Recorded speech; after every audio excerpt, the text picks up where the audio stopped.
चलिए अब सीधे चलेंगे यूपी विधानसभा लाइव, जहां मुख्यमंत्री योगी आदित्यनाथ का बजट को लेकर संबोधन है।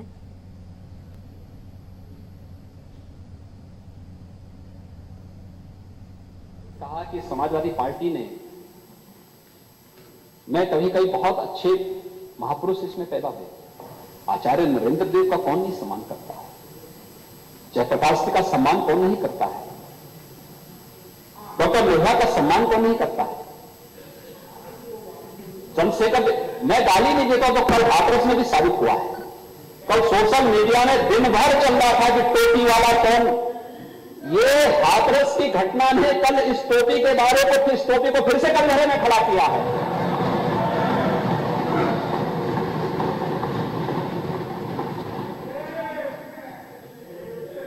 कल हाथरस में जो दुर्भाग्यपूर्ण घटना घटित हुई, क्या समाजवादी पार्टी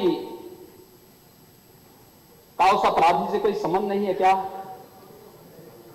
और क्या हर अपराधी के साथ समाजवादी शब्द क्यों जुड़ जाता है? मैं यही पूछना चाहता हूं, क्यों जुड़ जाता है? ये कौन सी स्थिति है, ये कौन सी मजबूरी है? मैं यही कह रहा हूं ना, ये तो ये बात है। अरे आज वहां पे कोई रैली, आपकी आज रैली है ना, कोई टोकी हो रही है। जब संसद में, जब विधानसभा में उसका प्रलाप होगा, ये जो उसका बात कर रहा है वो भाजपा के सांसद के साथ बैठे हैं। मैं यही पूछना चाहता हूं, आज वहां पे समाजवादी पार्टी की एक रैली है और रैली के पोस्टर उस अपराधी के द्वारा लगाए गए हैं और समाजवादी पार्टी के नेताओं के साथ लगाए गए हैं। ये क्या साबित करता है? ये क्या साबित करता है? तो मैं वैसे ही नहीं बोल रहा हूं, मैंने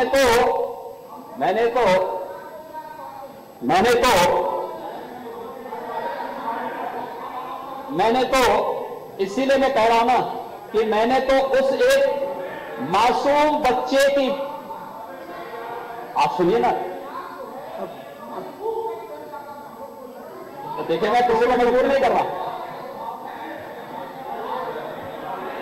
हम किसी की बात का भी सम्मान कि आपने जब सम्मान, देखिए आप लोग सम्मान करते हैं सदन का, नेता सदन का, उस कुर्सी का, लेकिन असत्य का हम लोग, देखिए आपने जो बात कही मैं उससे बात करें, ये फोटो देखिए आपका एमपी हो, पूछना चाहता हूं एमपी न हो और वो मगर ही न हो साथ में, तो मैं पूछना चाहता हूं, आज समाजवादी पार्टी का सम्मेलन है तो पूर्व मुख्यमंत्री और समाजवादी पार्टी के सम्मेलन समाजवादी के द्वारा पोस्टर लगाए गए कि नहीं लगाए गए हैं, और समाजवादी पार्टी के साथ लगाए हैं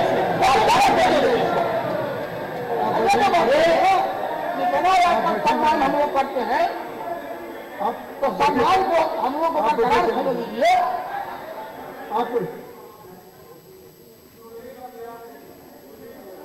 महोदय, ये होर्डिंग और जो पोस्टर वहां अलीगढ़ में लगे हुए हैं, किसके हैं और क्यों लगाए गए, कैसे लगा दिए गए? बाकी लोग तो ठीक है, एक दिन में नहीं लगे हैं, आज इनका सम्मेलन है वहां पर, और उस सम्मेलन में वो पीड़ित बालिका भी चिल्ला चिल्ला के कह रही है कि उस अपराधी का संबंध किससे है। हम सच को एकदम झुटलाना चाहते हैं, हम सच को भी यानी धूल झोंकना चाहते हैं। समाजवादी आंदोलन को आपने एक अस्वाभाविक, अव्यवहारिक और एक अमानवीय आंदोलन बना दिया, और महोदय इसीलिए लोग इसके बारे में अलग अलग चर्चाएं करते हैं, वैसे चर्चा नहीं करते। सच को स्वीकार करने की हिम्मत नहीं इन लोगों में, कोई इन लोगों में न सच को स्वीकार करने की क्षमता है और न आदत ही है, क्योंकि जिस तरीके से इन लोगों ने प्रदेश को चलाने का प्रयास किया अलग अलग तरीके से, और मैं इसीलिए महोदय कहना चाहता हूं कि प्रदेश के अंदर हम लोगों ने बजट के जो प्रावधान किए हैं, ईज ऑफ लिविंग के लिए जो व्यवस्थाएं प्रदेश के अंदर विगत 4 वर्षों के अंदर हुई, ये केवल व्यक्ति के जीवन की सुगमता का ही आधार नहीं बना, सुगमता के साथ साथ उसकी प्रति व्यक्ति आय को भी बढ़ाने का आधार ही बना है।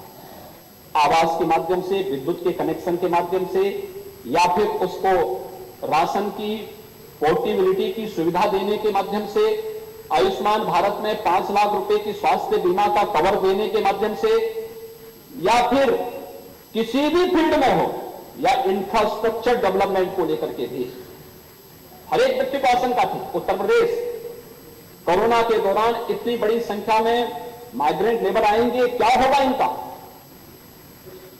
हमने कहा उत्तर प्रदेश में आप चिंता मत करिए, उत्तर प्रदेश के हैं तो उत्तर प्रदेश उनको सम्मान के साथ लेगा भी और सम्मान के साथ उनकी व्यवस्था भी करेगा। हम लोगों ने दोनों काम किए और आज मुझे प्रसन्नता है कि हमारा जो प्रवासी कामगार और श्रमिक आया, किन्हीं मजबूरियों के कारण उसको बाहर जाना पड़ा होगा, लेकिन आज वो प्रदेश के अंदर ही, ज्यादातर प्रदेश के अंदर ही रोजी रोजगार के साथ जुड़ चुका है और प्रदेश के विकास में अपना योगदान दे रहा है। उनका योगदान ही प्रदेश की अर्थव्यवस्था को मजबूती प्रदान कर रहा है, प्रदेश की अर्थव्यवस्था के लिए आधार बन रहे हैं। ये हम लोगों को ये कार्य जिससे हम लोगों ने आगे बढ़ा है, गांव गांव को सड़कों के साथ जोड़ने का कार्य हो रहा है, पेयजल की स्कीम, हर घर नल की योजना, जल जीवन मिशन के अंतर्गत कितना बड़ा कार्य होने जा रहा है। अब ये कहेंगे कि तो समाजवादी पार्टी भी करना चाहती थी।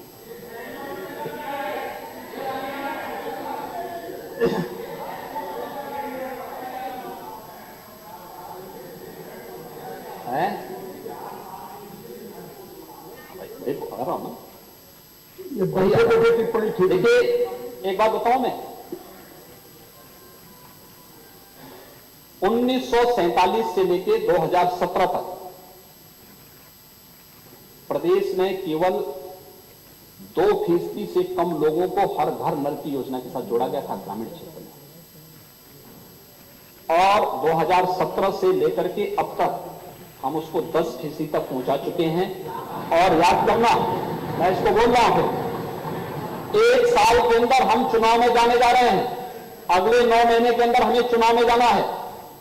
अगले 9 महीने के अंदर देखना, बुंदेलखंड क्षेत्र में, बिंद क्षेत्र में, और अभी कुछ ही दिनों के अंदर 30,000 राजस्व गांवों की एक व्यापक कार्य योजना को लेकर के हम लोग आ रहे हैं। एक साथ पाइप पेयजल की स्कीम इन सब में हम लागू करने जा रहे हैं, सब में लागू करने जा रहे हैं। और योजना जो लागू होगी वो एक दिन के लिए नहीं होगी, 10 वर्षों तक उसके रख रखाव की जिम्मेदारी भी कार्यदायी संस्था को निभानी पड़ेगी। जल जीवन मिशन, हर घर नल की योजना, और पहले ग्रामीण क्षेत्र में था। हम आभारी हैं प्रधानमंत्री जी के कि उन्होंने यूनियन बजट में भी जल जीवन मिशन को शहरी क्षेत्रों के साथ जोड़ने का भी काम किया है, और शहरी क्षेत्र की भी हमारी कार्य योजना तैयार हो चुकी है, उसको भी हम तेजी के साथ आगे बढ़ा रहे हैं। यह है विकास का रोडमैप, ईज ऑफ लिविंग का। आखिर लोग अच्छी सड़क चाहते हैं, बिजली चाहते हैं, उनको शुद्ध पेयजल मिल जाए। शुद्ध पेयजल आपके लिए एक एजेंडा हो सकता, हमारे लिए उसके जीवन की सुगमता के साथ साथ उसके उत्तम स्वास्थ्य के लिए भी चाहिए, आवश्यक है उत्तम स्वास्थ्य।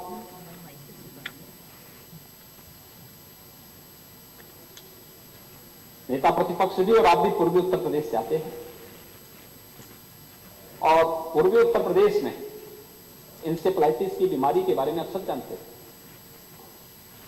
अलग विषय है कि आप भी चिकित्सा शिक्षा मंत्री का दायित्व आपने संभाला, लेकिन संवेदना कभी उन बच्चों के प्रति नहीं आपने व्यक्त की, जबकि मरने वाले 90% बच्चे दलित और अल्पसंख्यक समुदाय के थे। आप वोट बैंक तो बनाने का बात करते थे, कभी नहीं उसके बारे में आप लोगों ने चिंता व्यक्त की। और इंसेफ्लाइटिस 1977 से गोरखपुर और बस्ती कमिश्नरी के साथ साथ 38 जनपद ऐसे थे जहां पर इंसेफ्लाइटिस से बड़े पैमाने पे मौतें होती थी।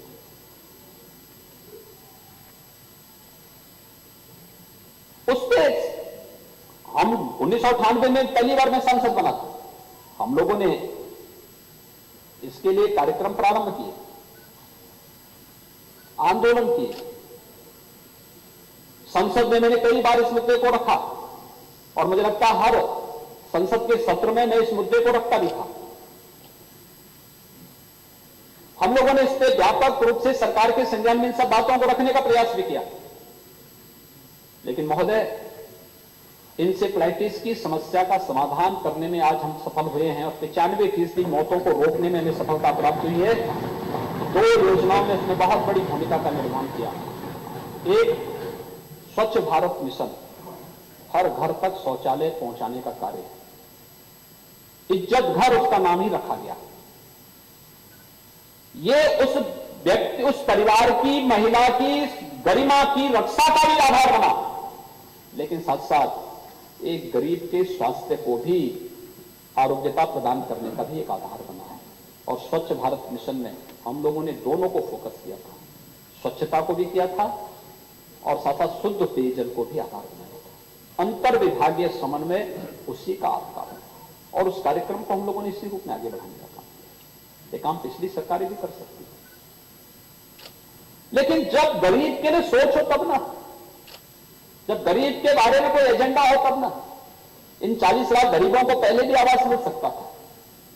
1,38,00,000 लोगों को पहले भी विद्युत के कनेक्शन मिल सकते थे। इन लोगों को पहले भी अन्य सुविधाएं मिल सकती थी। रसोई गैस के कनेक्शन इन गरीबों को पहले भी मिल सकते थे। प्रदेश के अंदर जिन 56 लाख गरीबों को रसोई गैस के सिलेंडर मिले हैं, पहले भी दिए जा सकते थे। हर परिवार के पास राशन कार्ड पहले भी उपलब्ध कराया जा सकता था, लेकिन जब एजेंडे का हिस्सा हो तब ना, जब उसके बारे में एक सोच हो तब ना, लेकिन वहां नहीं था। हर क्षेत्र में बैंक की सुविधा, और अब तो हर ग्राम पंचायत में हम लोग बीसी सखी, बैंकिंग कॉरेस्पॉन्डेंट सखी की नियुक्ति की प्रक्रिया को अंतिम चरणों में लेकर के आ गए हैं। अब गांव के व्यक्ति को अपना पैसा निकालने और पैसा जमा करने के लिए गांव के 5 किलोमीटर दूर बैंक में नहीं जाना पड़ेगा, बल्कि अपने ग्राम पंचायत के अंदर ही बीसी सखी उसको ये सुविधा उपलब्ध कराएगी।